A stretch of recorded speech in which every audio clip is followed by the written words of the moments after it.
यो भिडियोमा हामीले हेडिङहरुको बारेमा हेर्छौं। हेडिङ भनेको केही कुरा अलि अरूभन्दा फरक, जस्तो यो टेक ब्लकमा गयो भने यहाँ हैन माथिपट्टि हेडिङ जस्तो छ नि, हैन कलर फरक छ। यो कालो रहेछ, यो अर्कै छ, डार्क ग्रे जस्तो कलर छ। फन्ट साइज पनि अलि फरक छ होला, बोल्ड छ होला, इम्फेसिस छ हैन। यस्तो हेडिङहरु भयो अनि प्याराग्राफहरु भयो। हेडिङ नि धेरै प्रकारको हुन्छ हेरौँमै। जस्तो मैले चाहिँ यहाँ बनाएको थिएँ नि अघिल्लोमा, त्यसमा बडी खाली गरेर अनि त्यही युज गरिरहेको छु अहिलेलाई, लिस्ट भन्नेवाला। यसमा सुरुमा चाहिँ म एउटा हेडिङ लेख्छु, h1 बनाउँछु।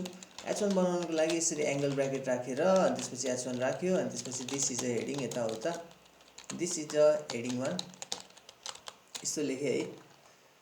अनि यसलाई मैले सेभ गरेँ भने यसरी आउँछ यहाँ माथि।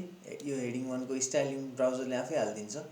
यही कुरालाई मैले h1 भनेर लेख्न नि मिल्छ है, h1 भनेर लेख्दा नि मिल्छ।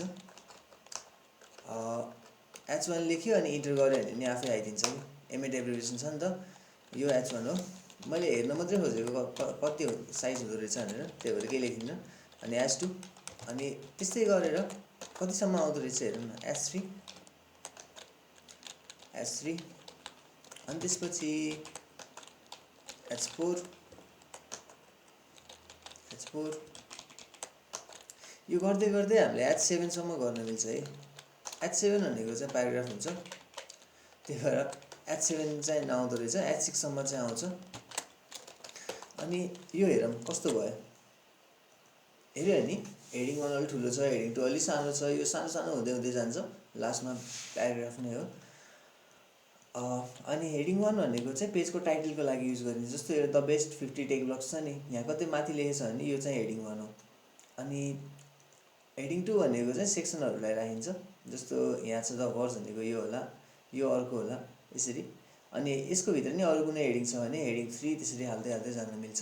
अनि हामीले कुनै पनि पेजमा के HTML युज भइराछ हेर्न मन लाग्यो भने चाहिँ त्यो पनि हामीले हेर्न मिल्छ। जस्तो यसमा यो कुन हेडिङ हो भनेर थाहा पाउन मन लाग्यो भने यही क्रोममा गयो अथवा ब्राउजरमा आफूले जुन युज गरिरहेछ त्यसैमा राइट क्लिक गरेर इन्स्पेक्ट गर्ने, इन्स्पेक्ट एलिमेन्ट हुन्छ विन्डोजमा।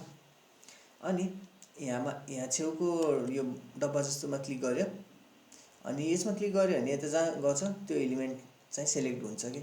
यहाँ h3 देखाइराछ नि तलपट्टि, h3 अलिकति जुम गरौँ है।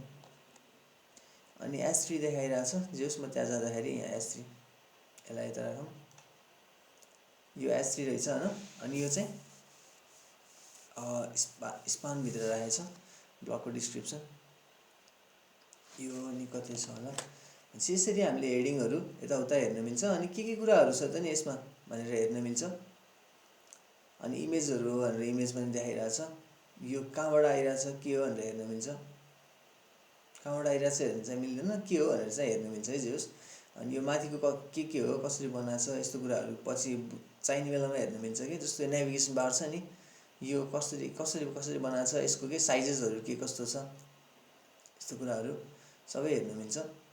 यो चाहिँ डेभलपर टुल्स भए इन्स्पेक्ट एलिमेन्ट गर्दाखेरि आउँछ। यति हो।